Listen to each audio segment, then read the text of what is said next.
Starting now, I'm going to be documenting the beginning of the end of my life. Or maybe I'll be documenting the comeback story of a lifetime. Obviously, I'm planning on being the latter, but look, statistics say it's a long shot. 5-year survival rate for what I have is about 14%. The 10-year plus survival rate, and this is a quote here, they say it's rare. So you're telling me I have a chance. With such bleak odds, it feels like I'm racing to finally do the things that are most authentic to me. The things I actually envisioned for my life, but never truly prioritized. The diagnosis showed me that I took a lot of my time for granted, and I'm hoping that what I document spurs you to action, so that you don't end up, frankly, where I'm at. For those new here, I was actually diagnosed with stage 4 EGFR mutant metastatic lung cancer in July of 2022. They said I had about 6 to 12 months to live if the medication didn't work. And if it does work, it could work for 6 months or up to 10 years. The average is only 1.5 years. For me, it worked for about 9 months. It reduced the lung tumor to half, it eliminated from my lymph nodes and my spine, and it reduced the brain lesions from 30 to 9. Unfortunately, it seems like we've squeezed all the juice from the lemon, because the tumors are no longer decreasing in size. Now, most of it's stable, which is good, but there was new cancer activity on the T8 vertebrae, and I had to have radiation about 4 weeks prior to posting this video. I've struggled to figure out how do I live each day knowing my life could be over in like 18 months, or I don't know, maybe I'll have another 60 years. Like, how do you live that way?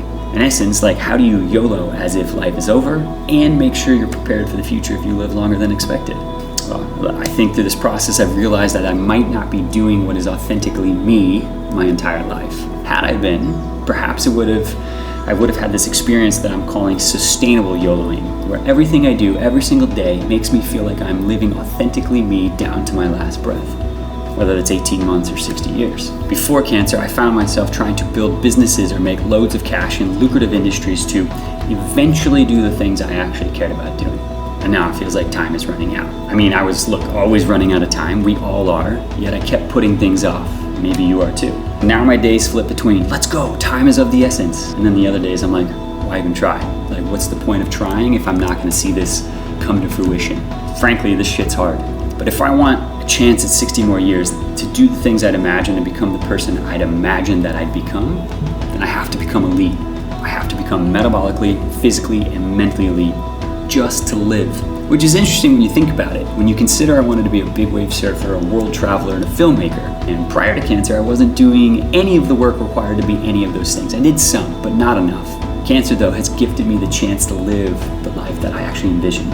So from here on out, I'm gonna be documenting daily. That's the hope anyway. You just never know how I feel on a daily basis, but I'm gonna try daily. I'll be documenting everything I learn in the process of becoming metabolically, physically, and mentally elite. And the second thing I'll be documenting is the progress on the things I'm trying to achieve before I die, including building Uncharted Spirits and Tequila Farm and surfing Mavericks and getting to Mars.